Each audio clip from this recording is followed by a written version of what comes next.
বিয়ে নিয়ে আমরা যতটা না এক্সাইটেড থাকি তার থেকে বেশি থাকি আমরা বিয়ের দিনে কিভাবে সাজবো, কি কি কিনবো, কিভাবে রেডি হলে সব থেকে ইউনিক লাগবে। তো সব থেকে বেশি এক্সাইটমেন্ট আসলে বিয়ের শপিংয়েই থাকে। তো hello guys, welcome to my video. আজকে থাকছে হচ্ছে আমার বিয়ের শপিংয়ের ব্লগ। কোন জায়গা থেকে শাড়ি কিনলাম, কত টাকা নিল, কি কি করলাম আজকে সব কিছু দেখাবো, তোমাদের সাথে শেয়ার করব আজকে। তো চলো শুরু করা যাক। তো শাড়িটা কেনার জন্য আমি অনেক দিন থেকেই প্রিপারেশন নিচ্ছিলাম, ইউটিউব থেকে, ফেসবুক থেকে। মিনাকারি কাজ যাকে বলে ওইটা। তো প্রথমে গিয়েই সব কিছু লাল দেখাচ্ছিল। প্রথমে আমার অবশ্য চিন্তা ভাবনা ছিল যে আমি একটা রেড ব্রাইড সাজবো, কিন্তু সেখানে যাওয়ার পরে দেখি যে না, একটু চেঞ্জ করতে হবে।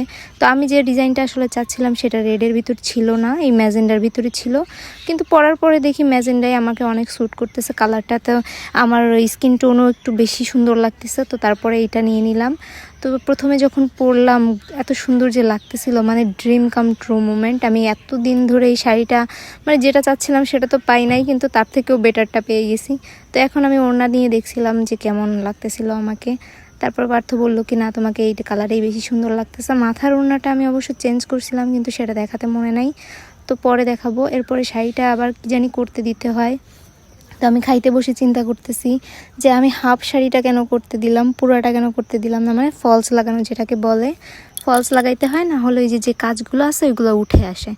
তো আমার শাড়ির প্রাইস নিছিল মোট মিলি 24,000 ছিল শাড়ির, আর ওড়না আলাদা হচ্ছে তোমার 3500 টাকা। তো আজকের এটা কিনছিলাম হচ্ছে বসুন্ধরার সিটি কমপ্লেক্স থেকে, আদি মোহিনী মোহন বাংলাদেশ থেকে। তো তোমরা চাইলে ওখান থেকে ভিজিট করতে পারো। আর পাথর যে ব্লেজার কি বলে এটাকে, শেরওয়ানি, ওর শেরওয়ানি কিনতে যে এত হ্যাসেল হয়েছে, আমি ভিডিও করতেই পারি নাই, এত টায়ার্ড হয়ে গেছিলাম, কারণ 1.5 ঘন্টা লাগছে আমার ওই শাড়ি ড্রিপিং করাইতে। তো আজকের উপর এই পর্যন্তই। সবাই ভালো থাকো, টাটা, বাই বাই।